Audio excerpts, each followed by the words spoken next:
இது வந்து ஆறுபடை முருகன் கோயிலே பண்ண மாட்டாங்களா? இது வந்து திருப்பூருக்கு மட்டும் தான் பண்ணுவாங்க. இந்த கோவில்ல இந்த அதாவது ஒரு தேங்காய் வெத்தலைப்பாக்கு பழம் தான் அதை எடுத்து இந்த பிரச்சனை ரொம்ப இக்கட்டா இருக்கு அப்படின்னு சொல்லும்போது அந்த ஐயர் உட்கார்ந்து அதுக்குண்டான அந்த திரிசரி மந்திரத்தை சொல்லி அன்னைக்கே ஃபீல் பண்ணாங்க. அப்ப வந்துட்டு நிறைய பேருக்கு தெரியாது, என்னென்னமோ கஷ்டப்பட்டுட்டு இருப்பாங்க. எவ்வளவு கோவிலோ போனேன், எனக்கு இந்த எதுவுமே தீர மாட்டேங்குது, அந்த செய்வே செஞ்சு வச்ச மாதிரி இருக்கு, ஏதோ பண்ணி வச்ச மாதிரி இருக்கு, கல்யாணம் ஆக மாட்டேங்குது, வீடு கிடையாது, சொந்த வீடு இல்லை, ரொம்ப சம்பாதிக்கிறதுக்கே கஷ்டப்படுறோம் அப்படிங்கிற நிறைய விஷயங்கள் சொல்லுவாங்க. ஆனா வந்து திருப்பூர் கோவில்ல வந்துட்டு போய் ஒரு தேங்காய் கொடுத்து திதிசதி பூஜை அர்ச்சனை, திதிசதி அர்ச்சனை பண்ணினா அவங்களுக்கு பிடிச்ச பிணி எல்லாமே போயிடும், என்னென்ன கஷ்டம் இருக்கோ அதெல்லாம் தீர்ந்துரும்னு சொல்லுங்க. என்னோட பையன் ஒரு பேக் ஃப்ரெண்ட்ஸோட சேர்ந்துருக்கான், சூழல் சரியில்லை, எப்ப வேணா மைண்ட் மாறிடும், இல்ல என் பொண்ணு ஒரு பையனை லவ் பண்றான், அவன் நல்ல வேலை நம்மளுக்கு தெரியுது பொண்ணுக்கு தெரியல, இல்ல பையன் ஒரு பொண்ணை லவ் பண்றான், நல்ல காதல்னா கண்டிப்பா அந்த ஜாதகத்துல காதல் திருமணம் தான் நடக்குமா, நடந்தாகும். என்னதான் மாத்தினாலும் விதியை மாத்த முடியாது. அதாவது நம்ம முருகர் கோயில போயிட்டு முருகரை பார்த்துட்டு வளம் வரும் போது பாத்தீங்கன்னா ஒரு சின்ன ஒரு சில முருகர் இருப்பார், அவர் முருகர் தான். அவரோட பேர் என்ன அப்படின்னு பாத்தீங்கன்னாக்கா, அதாவது படிப்புன்றது எல்லா கடவுளும் ஆசீர்வாதம் பண்ணக்கூடியதுதான். ஆனா இந்த இடத்துக்கு என்ன சிறப்பு, மொத்த இந்தியாலே ஒரே சிலம், அப்ப மடியில குள்ள உட்கார்ந்து குள்ள உபதேசம் பண்ணி அப்பனுக்கு அறிவு வந்த கதைன்னு சொல்லுவாங்க. ஆமா,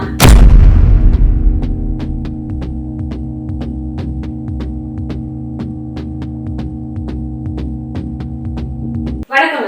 வணக்கம். திருப்பூர் முருகன் கோவில்ல நிறைய ரகசியங்கள் இருக்கு, நிறைய ரகசியம் வாய்ந்த கோவில் தான் திருப்பூர் முருகன் கோவில் சொன்னீங்க. ஆனா அந்த கோவில்ல வந்து திதி சதி அர்ச்சனையும் பண்றாங்க, அப்படின்னா என்ன, அது எதுக்கு பண்றாங்க? இக்கட்டான ஒரு சூழ்நிலையில எந்த துணையும் இல்லாம நிர்கதியா நிக்கிறாங்க, இந்த பஞ்சாயத்துல இருந்து வெளியில வரணும், இந்த கடன் சொல்ல ரொம்ப நாளைக்கு வந்து ஜப்தி பண்ண போறாங்க, அந்த இக்கட்டான சூழ்நிலையில இந்த திரிசதின்னு சொல்லக்கூடியது வந்து பாத்தீங்கன்னா சில கோவில்கள்ல மட்டும்தான் இருக்கு. பாரிஸ் காளிகாம்பாள் கோயில்ல இருக்கு, திருவொற்றியூர் வடிவுடையம்மன் கோவில்ல இருக்கு, சில கோவில்கள்ல இருக்கு. அதுக்கு அடுத்தது இந்த ஆறுபடை முருகர் கோயில இல்லாதது இந்த திருப்பூர் முருகர் கோயில் இருக்கிறதுதான் இந்த திரிசதி பூஜை. இது வந்து ஆறுபடை முருகன் கோயிலே பண்ண மாட்டாங்களா? இது வந்து திருப்பூருக்கு மட்டும் தான் பண்ணுவாங்க. இந்த கோவில்ல இந்த அதாவது ஒரு தேங்காய் வெத்தலைப்பாக்கு பழம் தான் அதை எடுத்து இந்த பிரச்சனை ரொம்ப இக்கட்டா இருக்கு அப்படின்னு சொல்லும்போது அந்த ஐயர் உட்கார்ந்து அதுக்குண்டான அந்த திரிசரி மந்திரத்தை சொல்லி இவங்க பேரை சங்கல்பம் வச்சு அந்த தேங்காய் உடைக்கும் போது அந்த பஞ்சாயத்து நிற்கும். அதாவது நிறைய பிளாக் மேஜிக் பத்தி பேசிருப்போம், மிரக்கல் பத்தி பேசிருப்போம், மேஜிக் பத்தி பேசிருப்போம், திடீர்னு வந்துச்சு என்னாச்சு தெரியல டக்குன்னு நின்று போச்சு, இதெல்லாம் வீட்டுல ரொம்ப செய்வன பிடிவன அதிகமா இருக்கு. குடும்பமே எப்ப பிச்சுக்கலான் இருக்கு, இல்ல தற்கொலை பண்ணிக்கலான்ற எண்ணத்துல இருப்பாங்க. அந்த பிளாக் மேஜிக்கோட விஷயங்கள் செய்வனையோட விஷயங்கள் வந்து பாத்தீங்கன்னா நம்ப முடியாத விஷயங்களை தோண வைக்கும். அந்த மலை உச்சியில போயிட்டா இது என்னென்னமோ தோண வைக்கும் சட நேரத்துல. அந்த மாதிரி ஒரு ஃபீலிங் இருக்கா. மொத்தமா திருப்பூர் கோயில் போய் திரிசதி பூஜை ஒரு பூஜை அர்ச்சனை ரொம்ப செலவுலாம் கிடையாது, 200 300 தான். தேங்காய் வாங்கி கொடுத்து ஒரு அர்ச்சனை, அந்த தேங்காய் அந்த மந்திரத்தை சொல்லி உடைக்கும் போது அந்த கட்டு உடையுதுன்னு, அந்த நெகட்டிவ் கட்டு உடையறத கண் கூட பாக்கலாம். அன்னைக்கே ஃபீல் பண்ணாங்க. அப்ப வந்துட்டு நிறைய பேருக்கு தெரியாது, என்னென்னமோ கஷ்டப்பட்டுட்டு இருப்பாங்க. எவ்வளவு கோவிலோ போனேன், எனக்கு இந்த எதுவுமே தீர மாட்டேங்குது, அந்த செய்வே செஞ்சு வச்ச மாதிரி இருக்கு, ஏதோ பண்ணி வச்ச மாதிரி இருக்கு, கல்யாணம் ஆக மாட்டேங்குது, வீடு கிடையாது, சொந்த வீடு இல்லை, ரொம்ப சம்பாதிக்கிறதுக்கே கஷ்டப்படுறோம் அப்படிங்கிற நிறைய விஷயங்கள் சொல்லுவாங்க. ஆனா வந்து திருப்பூர் கோவில்ல வந்துட்டு போய் ஒரு தேங்காய் கொடுத்து திதிசதி பூஜை அர்ச்சனை, திதிசதி அர்ச்சனை பண்ணினா அவங்களுக்கு பிடிச்ச பிணி எல்லாமே போயிடும், என்னென்ன கஷ்டம் இருக்கோ அதெல்லாம் தீர்ந்துரும்னு சொல்லுங்க. என்னோட பையன் ஒரு பேக் ஃப்ரெண்ட்ஸோட சேர்ந்துருக்கான், சூழல் சரியில்லை, எப்ப வேணா மைண்ட் மாறிடும், இல்ல என் பொண்ணு ஒரு பையனை லவ் பண்றான், அவன் நல்ல வேலை நம்மளுக்கு தெரியுது பொண்ணுக்கு தெரியல, இல்ல பையன் ஒரு பொண்ணை லவ் பண்றான், நல்ல காதல்னா கண்டிப்பா அந்த ஜாதகத்துல காதல் திருமணம் தான் நடக்குமா, நடந்தாகும். என்னதான் மாத்தினாலும் விதியை மாத்த முடியாது.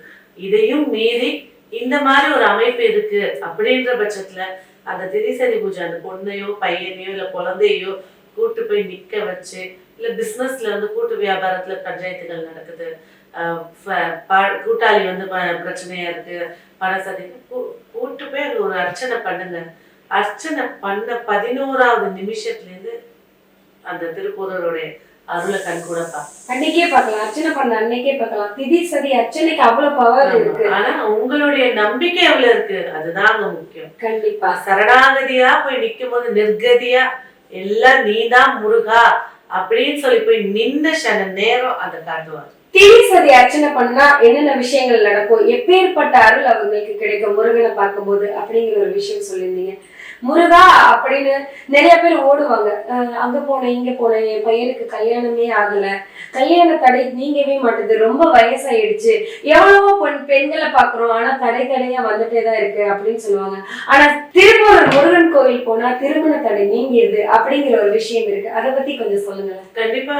திருப்போரூர் அதாவது போர் நடந்த இடத்துக்கே மரியாதை கொடுக்கக்கூடிய ஸ்தலம் திருப்பூர். இந்த திருப்போரூர் வந்து முருகர் பாதம் பட்டதுக்கு அப்புறமா மிகப்பெரிய சக்தி வாய்ந்ததா இருக்கு. அதாவது இப்ப நம்ம வந்து பெருமாளுக்கு வந்து 108 திவ்ய தேசம் பேசுறோம். இதெல்லாம் திவ்ய தேசமா இருந்துச்சுன்னா முருகர் இதெல்லாம் இருக்கும். அந்த அப்பேற்பட்ட ஸ்தலம் இது. இந்த ஸ்தலத்துல வந்து பாத்தீங்கன்னாக்கா இப்ப பாலமுருகன் எடுத்துக்கிட்டீங்க அப்படின்னா முருகர் தனித்து இருப்பாரு. ஆனா திருச்செந்தூர்ல பாருங்க, அவங்க கடல்ல வதம் பண்ணாரு, ஆனா கருவறைக்குள்ள முருகர் மட்டும் தான் நிற்பாரு, வெளியில வள்ளிதேவன். ஆனா இந்த கோவில்ல பாத்தீங்கன்னா முருகரும் வள்ளிதேவனையும் ஒண்ணா இருப்பாங்க. அந்த வேலை புடிச்சுக்கிட்டு அவர் நின்ற ஒரு மேன்லியான ஒரு கம்பீரமான ஒரு தோற்றத்தோட வள்ளி தெய்வானையோட நின்றுட்டு இருக்கக்கூடிய காட்சி எப்பேற்பட்ட திருமண தடையை நீக்கிடும். அதுலயும் வந்து பாத்தீங்கன்னாக்கா இந்த செவ்வாய்ன்னு சொல்லும் போதே நம்ம உடம்புல எனர்ஜி லெவலை அதிகப்படுத்தி கொடுக்க. அப்ப இந்த இடத்துல போய் நிற்கும் போது, ஏன்னா கல்யாண தடை அப்படின்னா ஃபர்ஸ்ட் சயின்ஸா பார்க்கணும். கல்யாண தடை ஒருத்தருக்கு இருக்குன்னா கண்டிப்பா பீரியட்ஸ் இர்ரெகுலரா இருக்கும்.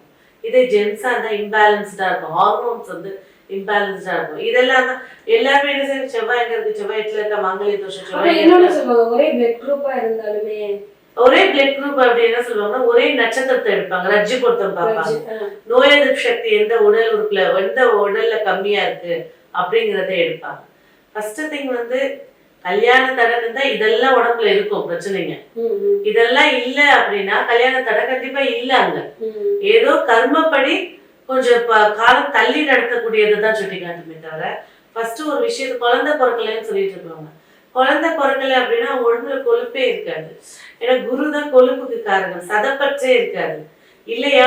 ஒவ்வொரு சதப்பற்றுல அந்த கர்ப்பப்பையை மூடிடும், சதை வளர்ந்துடும். இதுதான் காரணமா இருக்கும். ஒரு விஷயம் நம்மளுக்கு இருக்குன்னா அந்த அதோட காரணத்துவம் எல்லாமே அடிவாங்கும். அப்ப இது திருமண தடை அப்படின்னு எடுக்கும்போது ஒண்ணு சொன்னீங்க, குழந்தை பிறக்கலைன்னா அவங்க உடம்புல வந்துட்டு கொழுப்பே இருக்காது, கொழுப்புனா குரு அப்படின்னு. அப்போ வந்து சில குழந்தைங்க எல்லாம் வந்துட்டு குண்டு குண்டுன்னு இருப்பாங்க, சில குட்டி குட்டி பசங்க ஒரு 10 வயசுக்குள்ள இருக்க பசங்க ரொம்ப கொழுக்குன்னு இருப்பாங்க. அப்போ அவங்களுக்கு வந்து குருவோட ஆதிக்கம் நல்லா இருக்கும். லக்னத்துல குரு இருக்கும், குரு நட்சத்திரத்துல பிறந்திருப்பாங்க, லக்னத்தை குரு பார்க்கும். இப்ப ரிஷபத்துல இருக்காரு குரு, விருச்சிக லக்னத்துல பிறந்த குழந்தை எல்லாம் பப்ளியா தான் இருக்கும். என்ன ஒண்ணுமே கிண்டல் பண்ணுவாங்க, குண்டுன்னு சொல்லுவாங்க, குண்டம்மான்னு சொல்லுவாங்க. அப்ப வந்து இத பார்க்கும்போது தெரிஞ்சுப்பாங்க குண்டா இருக்கிறவங்கள வந்து குருவோட ஆதிக்கம் அதிகமா இருக்கு அப்படிங்கறத தெரிஞ்சுப்பாங்க. ஆமா. அப்ப திருமண தடைன்னு சொல்றதை விட திருமண தாமதம். அப்போ அதுல ஒரு ஹைலைட் வந்து பாத்தீங்கன்னா இந்த கோயிலுடைய ஸ்தலம் வந்து வன்னிமரம். பனை மரத்துல முருகன் எடுத்திருக்காங்க, ஆனா வன்னி மரம் தான் இந்த கோயிலோட ஸ்தலம். உத்திரட்டாதி நட்சத்திரத்துடைய மரம் அது. அப்ப வன்னி அப்படின்னா சனியுடைய மரம் அது. சனி பகவான் வந்து எல்லாருமே வந்து நெகட்டிவ் பேசுறவங்களும் இருக்காங்க. தர்மவானா வந்தா உங்களுக்கு நியாயப்படி என்ன கர்மா தரணுமோ தரவரவர் தான், நியாயப்படி என்ன தண்டனையே தரவரவர் தான்.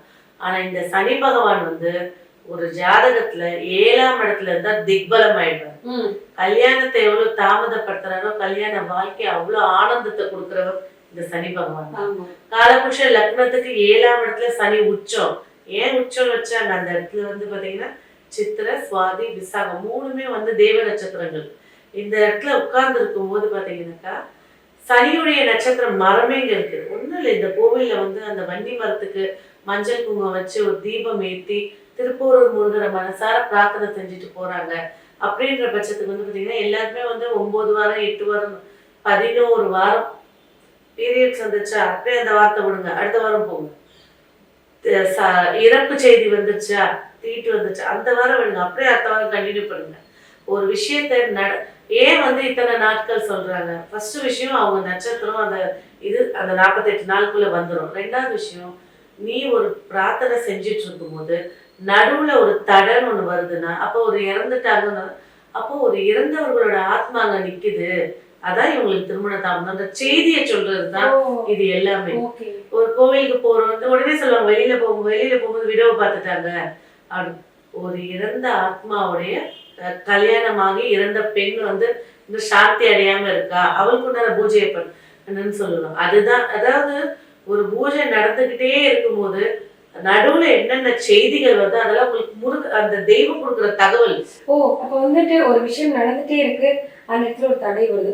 இந்த கல்யாண டேட்டை நாங்க இப்ப வச்சிருந்தோம், அந்த கல்யாண டேட் அன்னைக்கு ஒருத்தவங்க இப்படி இறந்து போயிட்டாங்க அப்படின்னு சொல்லி சில விஷயங்கள், அதனால டேட்டை அப்ப வந்து ஒரு மெசேஜ், ஒரு கர்மா இருக்கு, ஒரு கர்மா இருக்கு, அதுக்கான வேலையை நீ பண்ணிட்டு இதை பண்ணு அப்படிங்கிறதுக்கு ஒரு மெசேஜ் கடவுளே கொடுக்குற மெசேஜ்.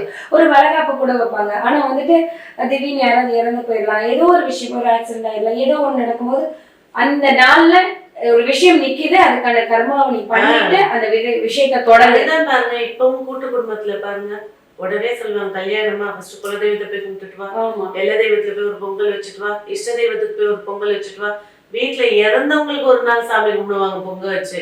அதுக்கப்புறம் ஆடி வெள்ளி பூவாடக்காரி எல்லாம் லைனா கும்பிட்டு முடிச்சதுக்கு அப்புறம் தான் கல்யாண பத்திரிகையோ பேச்சுவார்த்தையோ தொடங்குவாங்க. இப்ப இருக்கக்கூடிய காலகட்டத்துல கல்யாணமா போய் ரிஜிஸ்டர் மேரேஜ் பண்ணிக்கிறாங்க, அடுத்து அவங்களோட ஜாப்க்கு போயிடுறாங்க. எல்லாரையும் சொல்லல, ஒரு சிலருடைய சூழ்நிலை அப்படிதான் இருக்கு. நம்ம யாரையுமே திட்ட முடியாது. ஏன்னா அவங்க ஜாதகத்துல என்ன கர்மா இருக்கோ அதை அவங்க நடந்துக்குவாங்க. ஒருத்தர் கோவக்காரங்கன்னு சொல்றோம், ஒருத்தவங்க சந்தோஷமா இருக்காங்க, எப்போ அந்த கிரகம் அந்த ஆதிக்கத்தை காட்டும். அப்படி இருக்கும்போது இந்த விஷயங்களையாவது கடைபிடிச்சிட்டு வந்தாங்க அப்படின்னா, அப்ப கல்யாணம் ஆகல, அதுக்காக நான் போய் விளக்கேத்துறேன், நடுவுல பீரியட்ஸ் வந்துருச்சு, அப்ப என்ன செய்யணும்? வீட்டுல யாராவது கர்ப்பிணி இறந்து போனாங்களா, இல்ல குழந்தை இறந்து போனாங்களா, இல்ல குழந்தையே பிறக்காம இறந்து போயிட்டாங்களா, இல்ல 10 வயசுக்குள்ள ஒரு குழந்தை செத்து போச்சா, பால மரணமா, அவங்கள வழிபாடு பண்ணு, அந்த கர்மா தீந்துரும்ன்றதுதான் சுட்டி காட்டுறது. அப்போ திருமணத்துக்குன்னு எடுக்கும் போது இந்த திருப்போரூர் முருகனுக்கு எல்லா வெள்ளிக்கிழமை இல்லையா, அவங்க பிறந்த கிழமை 11 வாரம் போயிட்டு உடனே இதுல சேஞ்ச் பண்ணிக்கூடாது. நான் புதன்கிழமை பிறந்தேன், இந்த வாரம் புதன்கிழமை போயிட்டேன், அடுத்த வாரம் வெள்ளிக்கிழமை போறதெல்லாம் கிடையாது. ஒரு கிழமையை சூஸ் பண்ணாங்கன்னா அதுதான். போயிட்டு விளக்கை ஏற்றி பூஜை பண்ணிட்டு அந்த வள்ளி தெய்வான முருகனுக்கு மாலை போட்டு, இப்ப நான் முடிச்சுட்டேன், உனக்கே நான் திருமண மாலை போடுறேன், வெற்றி மாலையை சூட்டி அர்ச்சனை பண்ணிட்டு வர்றது கண்டிப்பா திருமண தடை போக்கி கொடுக்கும். அவங்களோட நம்பிக்கையை வீணாகாம வெற்றியை கொடுக்கும். திருமண தடை போக்கும் திருப்பூர் முருகன் கோயிலுக்கு போனா என்ன பண்ணணும்னு சொன்னீங்க. இன்னொரு விஷயமும் இருக்கு. திருப்பூர் முருகன் கோயிலுக்கு போனா கண்டிப்பா வெளிநாடுகள்ல வந்து வெளிநாட்டுல போய் வேலை பார்க்கணும், நல்லா படிச்சு எப்படி வெளிநாட்டுல போய் வேலை பார்ப்பான் அப்படின்னு சொல்லுவாங்க. ஆனா திருப்பூர் கோயிலுக்கு போனா அந்த வார்த்தை அப்படியே பழிக்கும் அப்படின்னு சொல்லிட்டு ஒரு பேச்சு இருக்கு. அது என்னன்னு சொல்லுங்க. அதாவது நம்ம முருகர் கோயில போயிட்டு முருகரை பார்த்துட்டு வலம் வரும்போது பாத்தீங்கன்னா ஒரு சின்ன ஒரு சில முருகர் இருப்பார். அவர் முருகர் தான். அவரோட பேர் என்ன அப்படின்னு பாத்தீங்கன்னாக்கா குடா தாஜர். குக்குடனா சேவல், அந்த முருகர் பேர் சேவல் இருக்கும். பாஸ்போர்ட் பிரச்சனை, விசா பிரச்சனை, வெளிநாடு வேலை கிடைக்கணும், வெளிநாட்டுக்கு நான் போகணும், இந்த வெளிநாடு சம்பந்தப்பட்ட அத்தனை விஷயத்துக்கும் அந்த இடத்துல போய் சங்கல்பம் வச்சு வழிபாடு செய்யும் போது கண்டிப்பா அந்த விஷயத்த நகர்த்தி கொடுப்பாங்க. இதுக்கு ப்ரூஃப் வந்து நிறைய பேர் இருக்காங்க, நம்ம கிளைண்ட்ஸே நிறைய பேர் இருக்காங்க. அந்த இடத்துக்கு போய் அந்த குக்குட தாஜரை பார்த்து கையெடுத்து கும்பிட்டு அந்த பாஸ்போர்ட் என்ன பிரச்சனையோ, விசா என்ன பிரச்சனையோ, சிட்டிசன்ஷிப் பிரச்சனை எது சிரிப்பா இருக்கும். நிறைய பேருக்கு சிரிப்பு இருக்கும்.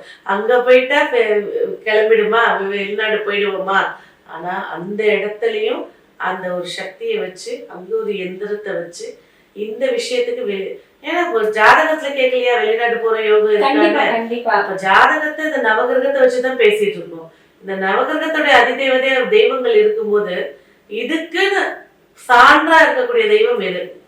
அங்க போய் ஒரு தீபத்தை ஏற்று வழிபாடு செய்யும் போது கண்டிப்பா வெளிநாட்டு யோகத்துக்கு என்ன தடைகள் இருக்கும் நிவர்த்தி பண்ணி கொடுக்கும். அப்ப வந்துட்டு வெளிநாடு போகணும்னா அந்த குக்குட தாஜரை போய் பார்த்து அவர்கிட்ட முறையிட்டா போதும், அதுக்கான ரிசல்ட் வந்து நம்மளுக்கு கிடைக்கும் சொல்லிருக்கீங்க. இவ்வளவு தூரம் சொல்லிருக்கீங்க. வெளிநாடு போறது, திருமண தடை, ரொம்ப முக்கியமானது படிப்பு. திருப்பூரூர் முருகன் கோயிலுக்கு போனா படிக்காத குழந்தையும் படிக்கும். உன் பிள்ளை படிக்கலையா, புக்கே எடுக்கலையா, தப்பான ஃப்ரெண்ட்ஸோட சுத்திட்டு இருக்காங்களா, படிக்க மாட்டாங்களா, படிக்கிற அந்த எண்ணம் தோன்ற மாட்டதா, திருப்பூரூர் முருகன் கோவிலுக்கு போங்க சரியாயிரும் அப்படின்னு சொல்றத வந்துட்டு பெரியவாங்க வீட்டுல இருக்கிறவங்க எல்லாம் சொல்லுவாங்க. 2 நிமிஷம் அங்க போய் உட்கார்ந்துட்டு வந்தா போதும், சரியா அவன் படிக்க ஆரம்பிச்சிருவான். 2 நிமிஷம் போதும், ஞாபக மறதி வராது, படிப்பாங்க அப்படிங்கிற நிறைய விஷயங்கள் சொல்லுவாங்க. என்ன பண்ணணும், குழந்தைங்க படிக்கணும், திருப்பூரூர் முருகன் கோயில்ல போய் என்ன பண்ணுனா அவங்க நல்லா படிப்பாங்க? அதாவது படிப்புன்றது எல்லா கடவுளும் ஆசீர்வாதம் பண்ணக்கூடியதுதான். ஆனா இந்த இடத்துக்கு என்ன சிறப்பு, மொத்த இந்தியாலே ஒரே செலம், அப்ப மடியில புள்ள உட்கார்ந்து புள்ள உபதேசம் பண்ணி அப்பனுக்கு அறிவு வந்த கதைன்னு சொல்லுவாங்க. அது வந்து பாத்தீங்கன்னா இந்த இடத்துல வந்து கல்விக்கு அப்படின்னாக்கா நவகிரகத்துல புதன் பகவான். எப்படி வந்து கல்யாணத்துக்கு சுக்கிர பகவானை கூப்பிட்டு வந்தோம், மகாலட்சுமிக்கு குருவை கூப்பிட்டு வந்தோம், குபேரரை கூப்பிட்டு வந்தோம், முருகர்னு பேசும்போது செவ்வாயை கூட்டிட்டு வந்தோம், இப்ப புதன் பகவான் வராரு. புதன் தான் வித்யாக்காரகர், புத்திக்காரகர், அறிவுக்காரகர். அப்போ புதன்கிழமையில இந்த கோவிலுக்கு போறது சிறப்பு. ஞானம் கிடைக்கணுமா வியாழக்கிழமை போகலாம். பிரசன்ஸ் ஆஃப் மைண்ட் அந்த வேலையில இந்த இடத்துல சிறப்பா இருக்குமா சனிக்கிழமை போகலாம். அதிகாரம் கிடைக்கணுமா ஞாயிற்றுக்கிழமை போகலாம். அப்படி இருக்கிற பட்சத்துல புதன்கிழமையில பிள்ளைகளை கூட்டிட்டு போகணும். போகும்போதே பானகம் செஞ்சு எடுத்துட்டு போகணும். அதுதான் ஃபர்ஸ்ட் விஷயம். பானகத்தை செஞ்சு எடுத்துட்டு நிறைய பேருக்கு பானகம்னா என்னன்னு தெரியல. ஒண்ணுமே இல்ல, தண்ணியில வெள்ளத்தை கொட்டி கரைச்சு ஏலக்காய் கொஞ்சம் போட்டு, கொஞ்சம் புளி போட்டு, கொஞ்சம் துளசி தீர்த்தம் போட்டு, துளசி போட்டுட்டோம்னாக்கா அவ்வளவுதான். இஞ்சி சுக்கு இதெல்லாம் போடுவாங்க. சுக்கு, ஏலக்காய், கொஞ்சம் புளி, கொஞ்சம் வெல்லம், துளசி போட்டுட்டா அது பெருமாளுக்கு கண்டிப்பா அப்படின்னு வந்தோம். அப்படி ஒரு பானகத்தை செஞ்சு அழகா எடுத்து ஒரு தூக்குல வச்சுக்கிட்டு குழந்தை கையில கொடுத்து அந்த முருகரை வந்து குழந்தையால முடியும் அப்படின்னா 11 சுத்து சுத்தலாம், இல்லைன்னா 3 சுத்து சுத்திட்டு அந்த மூலவரை பார்த்து நமஸ்காரம் பண்ணிட்டு உட்கார வச்சு அந்த இடத்துல குழந்தை அந்த பானகத்தை நெய்வேத்தியமா கொடுத்து வாங்கிட்டு உட்கார வச்சு ஃபர்ஸ்ட் தன்னோட குலதெய்வ பேரையும் இந்த திருப்பூரூர் முருகர் பேரையும் சொல்லி கொடுங்க. அந்த நரம்பு மண்டலம், உடம்பு சேஞ்சஸ், இம்யூனிட்டி பவர், குழந்தைக்கு என்ன தடை இருக்கு. ஏன்னா நிறைய பேர் இப்ப என்னன்னா படிக்குதோ படிக்கலையோ 10க்கு 10 வாங்கிடணும், 9 வாங்கிட்டாலும் கௌரவ குறைச்சிடும். இந்த மாதிரி ஒரு மைண்ட் செட்ல இருக்காங்க. வெளியில என்னால எப்படி சொல்றது, பாஸ் ஆயிட்டேன்னு சொல்ல முடியாது, ஃபெயிலுன்னு சொல்ல முடியாது. அவங்க அந்த குழந்தைய டார்ச்சரும் பண்ணி மனதளவுல டிப்ரெஷனையும் கொண்டு வந்து ஃபர்ஸ்ட் ஜாதகத்தை வச்சு குழந்தைக்கு எப்படி படிச்சா புரியும் தெரிஞ்சுக்கணும். இந்த காலத்துல வந்து பாத்தீங்கன்னா அந்த காலத்துல குழந்தைங்க என்ன டிவி கிடையாது, போனு கிடையாது, ஃப்ரெண்ட்ஷிப் கிடையாது, போவாங்க படிப்பாங்க விளையாடுவாங்க. விளையாடுறதுக்கு நிறைய நேரம் கொடுத்தாங்க. இப்ப 3/4 நேரம் குழந்தைங்க போனு தான். பாதி குழந்தைங்க கண்ணு வியாதின்றது அடுத்த ஜெனரேஷன் ஃபுல்லா கண்ணு வியாதி கண் டாக்டர்ல சம்பாதிக்க போறாங்க. அடுத்து இதுல என்ன இருக்கு, ஃபர்ஸ்ட் குழந்தையோட ஜாதகத்துல வித்யாகாரகன் புதன் எப்படி இருக்காரு, இந்த குழந்தை படிச்சா படிக்குமா, இல்ல கதையா சொன்னா படிக்குமா, இல்ல அவங்களுக்கு பிடிச்சவங்க உட்காந்து சொல்லி கொடுத்தா புரியுமா, இல்ல ஸ்கூல்ல வந்து எப்படி ஃபோக்கஸ், அதை ஃபர்ஸ்ட் தெரிஞ்சுக்கிட்டு அதுக்கப்புறமா இதெல்லாம் எடுத்து செய்யும் போது ரொம்ப சூப்பரா இருக்கும். ஒண்ணுமே இல்ல, புதன் சூரியன் சேர்ந்திருக்கா, அந்த குழந்தை வந்து ஒரு விஷயத்த கருவை சொல்லிட்டோம் அப்படின்னா அது ஃபார்ம் பண்ணி எழுதிடும். புதன் சந்திரன் சேர்ந்திருக்கா, அந்த குழந்தைக்கு வந்து கொஞ்சம் டீஆக்டிவிட்டி நிறைய இருக்கும். ஒரு திடீர்னு ஒரு மியூசிக் போட்டுட்டா மறந்துடும், ஞாபகம் மறந்து தான் அதுக்கு பிரச்சனை அதிகமா இருக்கும். இதே புதன் செவ்வாய் சேர்ந்திருக்கா டிஸ்ட்ராக்ட் ஆகுறது, ஒரு விஷயத்த பார்த்து ஓவரா ரியாக்ட் பண்றது, அதுதான் அந்த இடத்துல இருக்கிற பிரச்சனை. ஒரு விஷயத்த ஒப்பிக்கும் போது what is your name, my name is சொல்றதுக்குள்ளே இஸ் கரெக்டா இருக்குமா தப்பா இருக்குமா, தப்பா சொல்லி அதுக்குள்ள ஒரு உலகத்தை குழப்பிக்கும். இதே புதன் குரு சேர்ந்திருக்கா, நல்ல குரு அமைஞ்சிட்டாங்கன்னா அந்த குழந்தை சூப்பரா படிச்சிடும், கைடன்ஸா. புதன் சுக்கிரன் சேர்ந்திருக்கா ஃபுல்லா மியூசிக்கு, டான்ஸு, இதுலதான் இன்ட்ரெஸ்ட் அதிகமா இருக்கும். அப்ப அதுக்கேற்றபடி அந்த டான்ஸையும் ஆட விட்டுட்டு அதுக்கப்புறமா உட்காந்து படிச்சா படிக்கும். எல்லாத்தையும் கேன்சல் பண்ணிட்டு உட்காந்து படிச்சீங்கன்னா படிக்காது. புதன் சனி எப்படியாவது எழுதி பாஸ் பண்ணிடும். அதை எப்படி எழுதிச்சுன்றதை நம்மளால கண்டுபிடிக்க முடியாது. அதோட டீச்சிங் வந்து கொஞ்சம் மந்தமா இருக்கும், புரியாது. ஒரு விஷயத்த 4 வாட்டி சொன்னாதான் புரியும். புதன் சனி. புதன் ராகு கம்பல்சரி ஃப்ரெண்ட் சர்க்கிளால தான் பாதிக்கும் குழந்தை. புதன் கேது ஞானம் ஓகே, அம்மா நான் பாஸ் ஆனா போதும், நீ மார்க்கெல்லாம் என்கிட்ட எதிர்பார்க்காத, உங்களுக்கு ஏத்த மாதிரி இந்த மார்க் கொண்டுட்டு போயிருக்கேன். கண்டிப்பா அதுதான் இதுதான் இந்த வித்தியாகாரகனோட யார் சேர்ந்திருக்காங்களோ அந்த அமைப்புல தான் அந்த குழந்தை இருக்கும். அந்த அமைப்பை எப்படி டியூன் பண்ணணும், குளிர்ச்சுன்னா உடனே ஃபேனை ஸ்லோ பண்ணணும்னு தோணுது, வெயில் அதிகமாச்சுன்னா ஃபேனையும் போட்டு ஏசியும் போட்டுக்கணும்னு தோணுது இல்லை. அப்ப இந்த விஷயத்தை எப்படி ஹேண்டில் பண்றதுன்னு எடுத்துக்கிட்டாங்கன்னா அந்த பிள்ளையோட படிப்பு மிக சிறப்பா இருக்கும். கண்டிப்பா நிறைய விஷயங்கள் வந்து திருப்பூர் முருகனை பத்தி சொல்லியிருக்கீங்க. முக்கியமா இந்த காலத்துல வந்து படிப்பை பத்தி முக்கியமா சொன்னீங்க. அப்புறம் திருமணம் யோகம் எப்படி, திருமண தடைகள் எல்லாம் சரியாயிடும், என்ன பண்ணணுங்கிறதையும் சொல்லியிருக்கீங்க. குக்குட தாஜரை போய் வணங்கினா வந்து வெளிநாடு யோகங்கள் வேண்டது நடக்கும் அப்படிங்கிறத சொல்லியிருக்கீங்க. தொடர்ந்து திருப்பூர் முருகனை பத்தி நிறைய விஷயங்கள் மக்களுக்கு சொல்லலாம். நன்றி.